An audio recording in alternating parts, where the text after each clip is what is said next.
कहानी की शुरुआत में हम कैल्विन नाम के एक लड़के को देखते हैं। कैल्विन को ज्यादा बोलना, लोगों से बातचीत करना कुछ खास पसंद नहीं था। उसे किताबें पढ़ने और पढ़ाई करने में ज्यादा मजा आता, जबकि उसके पिता और भाई अपने टाइम के रेसलिंग चैंपियंस रह चुके थे। अब वो अपनी माँ शैरन के साथ घर पर अकेला रहता था। जब वो छोटा था तो उसके पिता एक एक्सीडेंट में मारे गए। उसके बाद से उसका पूरा परिवार बिखर गया। उसका बड़ा भाई माइक अब एक दूसरे शहर में काम करता था। उनकी माँ शैरन और माइक की कुछ खास बनती नहीं थी आपस में। एक दिन कैल्विन लेक के पास बैठा अपनी मछलियों के फार्म के लिए पंप को ठीक करने की कोशिश कर रहा था। तभी उनके स्कूल का एक लड़का बिली वहां पर आ गया और उसे बिना बात परेशान करने लगा। कैल्विन ने हिम्मत दिखाई और खुद को बचाने की कोशिश की। इससे बिली और ज्यादा गुस्सा हो गया। वो कैल्विन को जोर से धक्का देकर वहां से चला गया। जब कैल्विन जमीन पर बैठा अपनी चोट को देख रहा था, तभी अचानक एक बुजुर्ग मछुआरा रेड वहां पर आया। उसने कैल्विन की हिम्मत की तारीफ की और कहा कि हमेशा खुद पर विश्वास रखना और गलत के खिलाफ खड़े रहना।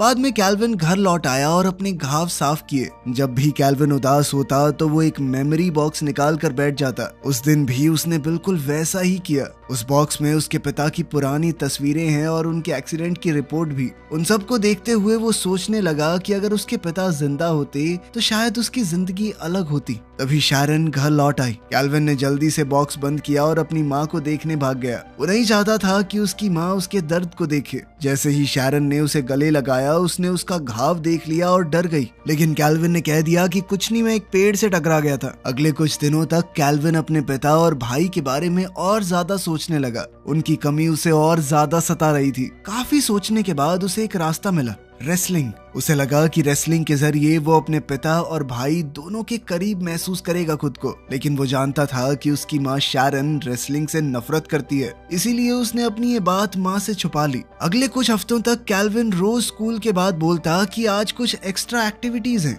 वो स्कूल के जिम में जाता, लेकिन उसने तुरंत ही टीम ज्वाइन नहीं की। पहले वो बस चुपचाप बैठकर प्रैक्टिस देखता रहा।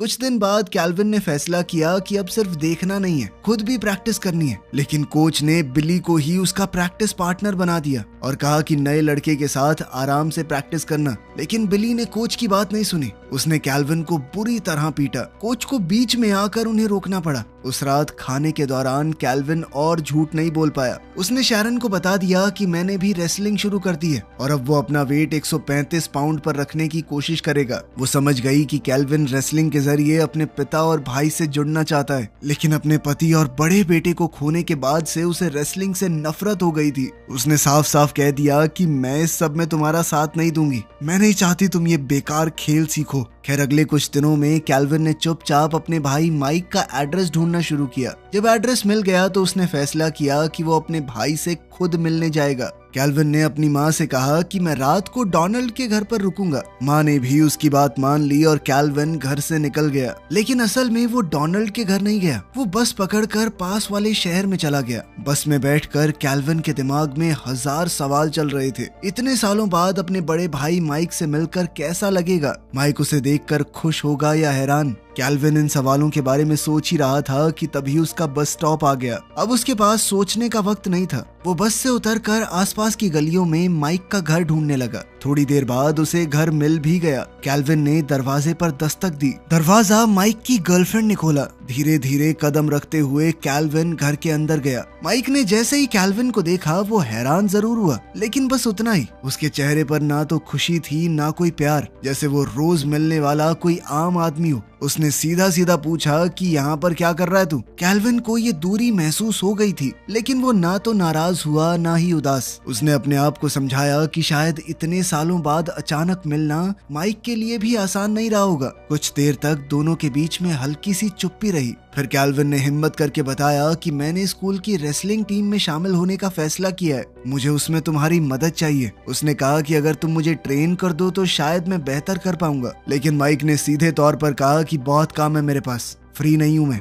ये जवाब सुनकर कैल्विन का दिल टूट गया, पर उसने फिर भी अपने आप को संभाला। उसने सोचा कि शायद भाई सच में बिजी होगा। उसने इस बात को चुपचाप मान लिया, लेकिन उसके दिल में अभी भी उम्मीद थी। कि शायद उसके भाई के साथ उसका रिश्ता बेहतर हो जाएगा। अब कैल्विन धीरे से घर से बाहर निकला और अपने घर की तरफ वापस चल पड़ा। उधर माइक भी अंदर से टूट चुका था। जैसे ही कैल्विन गया, माइक सोफे पर बैठ गया। वो कई घंटों तक वहीं चुपचाप बैठा अपनी जिंदगी के फैसलों के बारे में सोचता रहा। शैरन अगले दिन कैल्विन के स्कूल गई और उसके कोच से मिली। उसने बहुत दुख के साथ कहा कि मैं अपने एक बेटे को पहले ही इस खेल की वजह से खो चुकी हूँ, मैं दोबारा वैसा नहीं चाहती। कोच शैरन की तकलीफ को समझ गया, लेकिन उसने कहा कि कैल्विन को टीम से निकालना सही फैसला नहीं होगा। उसने वादा किया कि वो कैल्विन का ध्यान रखेगा।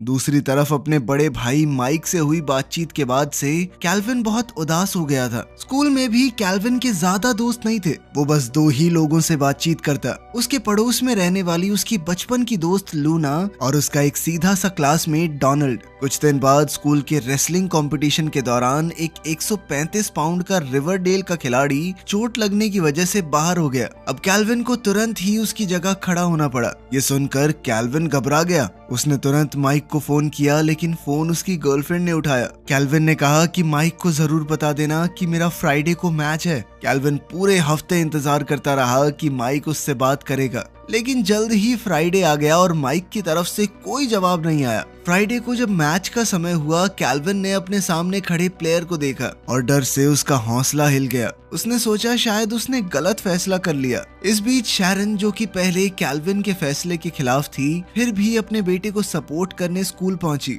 रास्ते में उसकी नजर स्कूल की वॉल ऑफ फेम पर पड़ी, जहां उसके बेटे और पति के नाम की ट्रॉफीज रखी हुई थी। शैरन कुछ देर तक वहीं खड़ी रही और अपने बड़े बेटे की पुरानी यादों में खो गई। मुकाबले के दौरान कैल्विन के साथ वही हुआ जिसका उसे डर था। उसका राइवल उस पर बहुत भारी पड़ रहा था। शैरन और लूना डर के साथ ये सब देख रहे थे। आखिर में कैल्विन हार गया। इस हार के बाद कैल्विन को समझ आया कि रेसलिंग कितनी मुश्किल होती है। उसने सोचा कि शायद उसे ये सब छोड़ देना चाहिए, लेकिन उनकी टीम में इस वेट का सिर्फ एक ही प्लेयर था, इसीलिए अब वो पीछे नहीं हट सकता। अगले कुछ मुकाबलों में कैल्विन बार बार हारा और सबके सामने उसे बहुत शर्मिंदगी झेलनी पड़ी। दूसरी तरफ माइक की नौकरी चली गई थी और वो ऐसे ही इधर उधर भटक रहा था। एक दिन वो ऐसे ही टाइम काटने के लिए एक छोटे से बार में गया। वहाँ एक आदमी बिना बात उससे झगड़ने लगा और उस पर हाथ उठा दिया। माइक ने अपना बचाव किया, लेकिन पुलिस वालों ने उसकी बात नहीं सुनी। उन्होंने उसे ही गिरफ्तार करके जेल में डाल दिया। उधर कैल्विन अपनी तैयारी को लेकर परेशान था।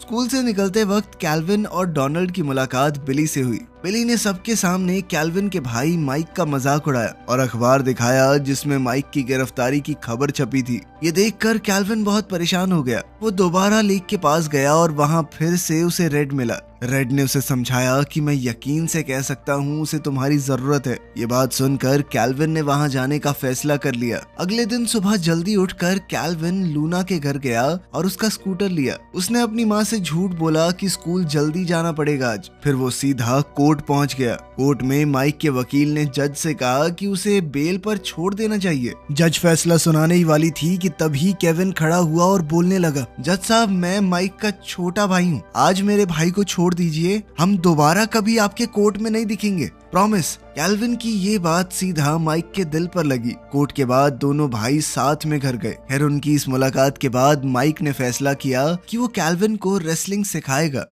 उधर घर पर शैरन पूरा दिन कैल्विन की खबर ना मिलने से परेशान हो गई। वो स्कूल पहुंची, लेकिन वहां भी कैल्विन नहीं मिला। फिर उसने लूना से भी पूछा, लेकिन उसे भी कुछ नहीं पता था। बाद में जब कैल्विन घर लौट कर आया, उसने अपनी माँ से झूठ कह दिया कि वो अपने दोस्तों के साथ था और सीधा अपने कमरे में चला गया। इस दौरान कैल्विन कई हफ्तों तक स्कूल में प्रैक्टिस करने नहीं गया। जब कैल्विन वापस प्रैक्टिस के लिए आया, कोच ने उसे सख्ती से समझाया कि तुम्हारी वजह से हमारा एक मैच छूट गया, दोबारा गलती हुई तो टीम से बाहर हो जाओगे। दरअसल कैल्विन अपने भाई माइक के साथ प्रैक्टिस कर रहा था। दोनों रोज साथ मिलकर प्रैक्टिस करते। धीरे धीरे उनके बीच दूरियां भी कम होने लगी। अब दोनों भाई एक दूसरे को बेहतर समझने लगे, साथ वक्त बिताने लगे। कैल्विन ने माइक की हर बात ध्यान से मानी और पूरी लगन के साथ रेसलिंग सीखने लगा। जब कैल्विन ने देखा कि माइक की अभी तक नौकरी नहीं लगी, तो उसने अपने भाई के लिए काम ढूंढने की भी कोशिश की। माइक इस बात से बहुत खुश हुआ। दोनों भाई अब पहले से कहीं ज्यादा करीब थे। कुछ समय बाद अगला मुकाबला आने वाला था। कैल्विन चाहता था कि माइक उसका मुकाबला देखे। उसने उसे इनवाइट किया, लेकिन माइक ने थोड़ा रुक कर कहा कि मैं अभी स्कूल या घर वालों का सामना करने को तैयार नहीं हूँ यार। उसे डर था कि लोग उससे पूछेंगे कि इतने सालों तक वो क्या कर रहा था। उसके पास कोई अच्छा जवाब नहीं होगा। मैच के दिन कैल्विन ने राइवल की आंखों में एकदम सीधा देखा। इस बार उसका हौसला पहले जितना कमजोर नहीं था। फिर वो एक शांत कोने में गया, अपना पसंदीदा म्यूजिक सुना और खुद को तैयार किया। उधर डोनाल्ड, लूना और शैरन सांस रोके उसका इंतजार कर रहे थे और फिर मुकाबला शुरू हुआ। इस बार कैल्विन काफी मजबूत हो चुका था। अपनी फाइट के दौरान उसने अपने बड़े भाई से जो कुछ सीखा था सब कुछ इस्तेमाल किया। इस बार उसका डर भी कंट्रोल में था। उसने ध्यान से मैच खेला और पूरे विश्वास के साथ जीत भी गया। किसी को पता नहीं था कि माइक चुपचाप स्कूल में आया हुआ था। वो सीधा अंदर नहीं गया। वो दीवार के पास खड़ा होकर दूर से मुकाबला देख रहा था। जैसे ही उसने कैल्विन को जीतते हुए देखा, उसका चेहरा गर्व से भर गया। दूसरी तरफ भीड़ के बीच में रेड भी चुपचाप बैठा था। उसे भी कैल्विन की जीत की खुशी थी। माइक नहीं चाहता था कि कोई उसे देखे,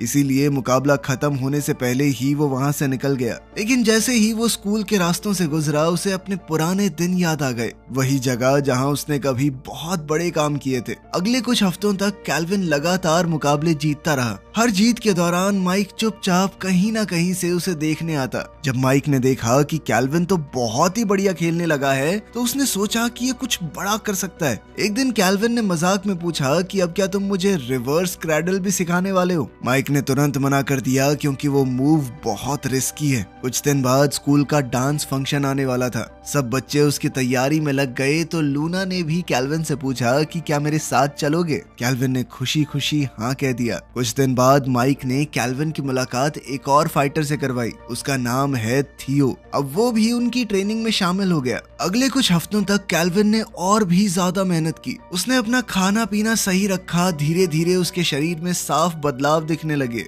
वो और मजबूत हो गया। डांस वाले दिन शैरन ने लूना को घर बुला लिया। दरअसल लूना की माँ नहीं थी, वो घर पे अपने पिता और 4 भाइयों के साथ रहती थी। इसीलिए शैरन ने उसकी थोड़ी तैयार होने में मदद की। दूसरी ओर अपने भाई की मेहनत देखकर माइक बहुत खुश हुआ। उसने आखिरकार फैसला किया कि तुम अब तैयार हो, मैं तुम्हें रिवर्स क्रेडल सिखाऊंगा। कैल्विन बहुत एक्साइटेड हो गया। दोनों भाई कई घंटों तक उस मूव की प्रैक्टिस करते रहे। उस रात कैल्विन और लूना डांस पर गए। दोनों खुश थे और वक्त अच्छा बीत रहा था। तभी बिली वहां आया और लूना से बदतमीजी करने लगा। लूना ने खुद को बचाने की कोशिश की, लेकिन कैल्विन बीच में आ गया और बिना ज्यादा मेहनत के बिली को नीचे गिरा दिया। अब हालात बदल चुके थे। कैल्विन बिली से ज्यादा ताकतवर था। डांस के बाद कैल्विन और लूना स्कूल से बाहर निकले और शहर की सड़कों पर घूमते हुए बातें करने लगे। कैल्विन ने उससे वादा किया कि मैं हमेशा तुम्हारे साथ खड़ा रहूंगा। इस रात के बाद दोनों एक दूसरे के और करीब आ गए। उधर कई हफ्तों की मेहनत के बाद माइक थोड़ा चिल करने के लिए एक बार में गया। उसने पीने के लिए एक ग्लास मंगवाया, लेकिन तुरंत उसे याद आया कि पिछली बार क्या हुआ था। उसका भाई उसकी तरफ से जज से वादा भी करके आया था, इसलिए बिना पिए पैसे देकर वो वहां से निकल गया। जैसे ही वो बाहर निकला, कुछ लोगों ने उसे घेर लिया।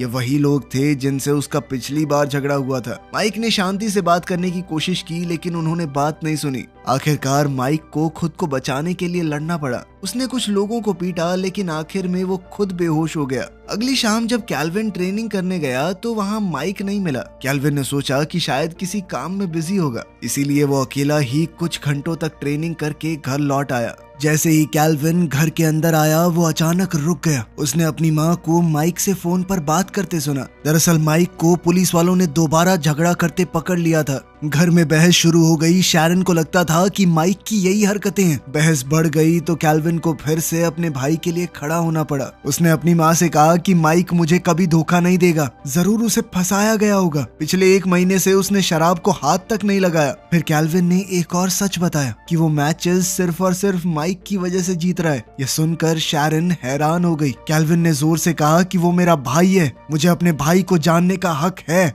अब किस बात से डर रही हो माँ?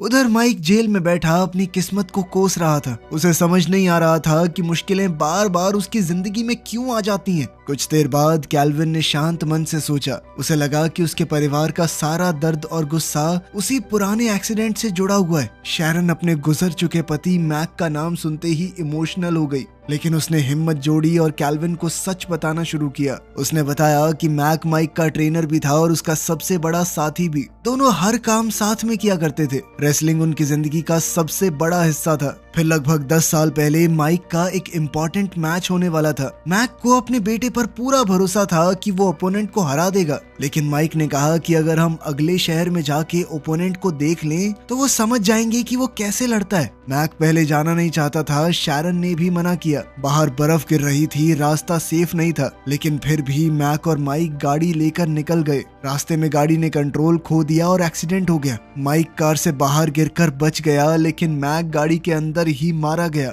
ये सुनकर कैल्विन चुप रह गया। उसने सोचा कि कितना बड़ा गिल्ट होगा माइक के दिल में। इतने सालों से उसने अपनी माँ के दर्द को भी महसूस किया, लेकिन सबसे ज्यादा उसका दिल माइक के लिए टूट गया। अब उसे समझ आया कि उसका भाई इतना अंदर से खाली और चुप सा क्यों रहता है। कुछ दिन बाद कैल्विन अपनी टीम के साथ डिस्ट्रिक्ट लेवल टूर्नामेंट के लिए गया। उसके साथ उसका दोस्त डोनाल्ड और लूना भी थे, जो स्टैंड्स में बैठे उसकी हौसला अफजाई कर रहे थे। कैल्विन ने एक एक करके सारे मैच जीत लिए और सेमीफाइनल्स तक पहुंच गया, लेकिन उसका मन खुश नहीं था। उसके दिमाग में सिर्फ एक बात चल रही थी, माइक के साथ क्या हुआ होगा। इसीलिए वो अपने दोस्तों को वहीं छोड़कर घर वापस आ गया। दूसरी तरफ शैरन ने भी एक बड़ा फैसला लिया। उसने सोच लिया कि माइक जरूर सच बोल रहा होगा, इसीलिए उसने बार में विटनेसेस को ढूंढा और उनसे बात की। उसे पता चला कि माइक ने उस रात शराब पी ही नहीं थी। उसे अटैक करने वालों ने उसे फंसाया था। फिर शैरन ने डीए ऑफिस और पेरोल ऑफिसर से बात की और माइक के लिए एक डील तैयार करवाई।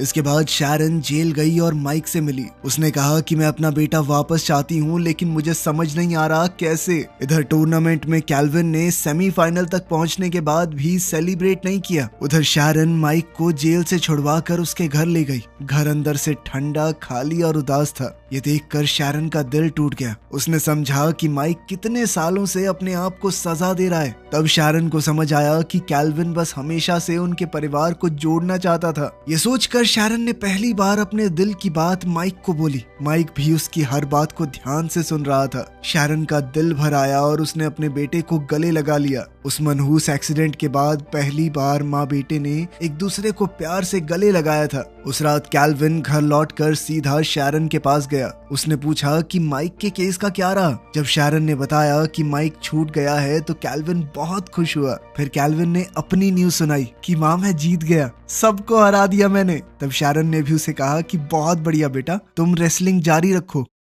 अगले दिन फाइनल राउंड था। जिम में बहुत शोर और एक्साइटमेंट थी। कैल्विन हमेशा की तरह शांत कॉर्नर में गया ताकि मैच से पहले अपने आप को मेंटली प्रिपेयर कर सके, लेकिन इस बार कुछ अलग हुआ। उस पल में उसे एहसास हुआ कि वो रेसलिंग के लिए नहीं लड़ रहा। उसकी असली लड़ाई तो अपने परिवार को दोबारा जोड़ने की है। उसे लग रहा था कि शायद वो ये वाली लड़ाई हार गया। उसने देखा कि माँ और माइक दोनों ही यहाँ पे नहीं है, तो किस लिए लड़ रहा हूँ मैं। कंफ्यूज होकर कैल्विन एरिना छोड़कर जाने लगा। तभी उसकी मुलाकात रेड से हुई। रेड बिल्कुल उस वक्त आया जब कैल्विन को सबसे ज्यादा सपोर्ट चाहिए था। रेड को देखकर कैल्विन ने फैसला किया कि वो मैच लड़ेगा। वो बाथरूम में गया, अपना चेहरा धोया, आंसू पोंछे और वापस मैट पर आया। मैच से पहले कैल्विन ने स्टैंड्स में देखा। उसने अपनी माँ को अपने दोस्तों के साथ बैठे देखा। उसे थोड़ा सुकून मिला, लेकिन माइक वहाँ पर नहीं था। कैल्विन के दिमाग में बहुत से सवाल आए कि कहाँ पर है भाई? वो मेरी जिंदगी का सबसे बड़ा मैच कैसे मिस कर सकता है? क्या पिछले कुछ हफ्तों का कोई मतलब नहीं था? ये सब सोचकर कैल्विन मैच में भटक गया। शुरुआती टाइम में उसे काफी मार पड़ गई। वो बस इंतजार कर रहा था कि ये मैच खत्म हो जाए। तभी उसने माइक को जिम में आते हुए देखा। माइक उनके स्कूल की जर्सी पहने हुए गर्व से स्टैंड्स में बैठ गया। ये देखकर कैल्विन के अंदर एक नई जान आ गई। उसने तुरंत गेम पलट दी। अपनी जबरदस्त टेक्निक दिखाते हुए उसने मैच को जीत लिया। अब माइक जल्दी से कैल्विन के पास आया और कहा कि बस फोकस रख और जितनी जान है लगा दे। तेरी लाइफ का सबसे बड़ा मैच है ये। फाइनल शुरू होने में अब कुछ ही मिनट बचे थे, इसीलिए माइक उसे अकेला छोड़कर साइड हो गया ताकि कैल्विन अपना म्यूजिक सुनकर फ्लो में आ जाए। जैसे ही फाइनल मैच की शुरुआत हुई, कैल्विन ने जबरदस्त एंट्री मारी। जिम का माहौल एकदम एनर्जेटिक हो गया। सबकी नजर उस पर थी। जैसे ही कैल्विन मैट पर चढ़ने वाला था, उसने दूर से देखा कि माइक किसी बुजुर्ग आदमी से बात कर रहा है। वो आदमी रेड था। कैल्विन हैरान हो गया। उसने सोचा कि मेरा भाई रेड को कैसे जानता है। फिर उसे अचानक से सच समझ आया, रेड असल में उसके पिता का कोच था। अब सारे कनेक्शन उसके दिमाग में क्लियर होने लगे। फाइनल मैच शुरू हुआ तो माइक कोच के पास जाकर बैठ गया। तभी अनाउंसमेंट सिस्टम पर माइक का नाम लिया गया कि हमारे स्कूल का अनडिस्प्यूटेड चैंपियन आज हमारे बीच में मौजूद है। मैच शुरू होते ही कैल्विन ने अपनी पूरी ताकत लगा दी। हर मूव लोग सांस रोक कर देख रहे थे। जिम में बहुत टेंशन महसूस हो रही थी। सब वेट कर रहे थे कि आगे क्या होगा। कुछ जबरदस्त दांव पेच लगाकर ओपोनेंट ने मैच जीत लिया, जिसका मतलब था कि कैल्विन हार गया था। लेकिन कैल्विन के लिए सच बिल्कुल अलग है। वो तो पहले ही जीत चुका था, क्योंकि अब उसका परिवार दोबारा एक साथ खड़ा है। उसने तुरंत माइक के पास जाकर उसे सिखाने के लिए थैंक्स कहा। फिर वो शैरन और लूना के पास गया और उन्हें भी थैंक्स कहा, हमेशा उसके साथ खड़े रहने के लिए। उस पल में वो ये बात समझ गया था कि जीत कोई रिजल्ट नहीं है, तुम्हारा कहीं तक जाने का सफर ही सब कुछ है। थोड़ी देर बाद माइक स्टैंड्स में अपने परिवार के पास बैठ गया। अचानक पूरा क्राउड खड़ा हो गया। सबने मिलकर उसके लिए स्टैंडिंग ओवेशन दिया। अपने लिए इतनी इज्जत देखकर माइक इमोशनल हो गया। कि एक लड़के को देखते हैं। वीडियो पसंद आई तो लाइक कर देना, चैनल को सब्सक्राइब कर लेना। मिलते हैं अगली वीडियो में।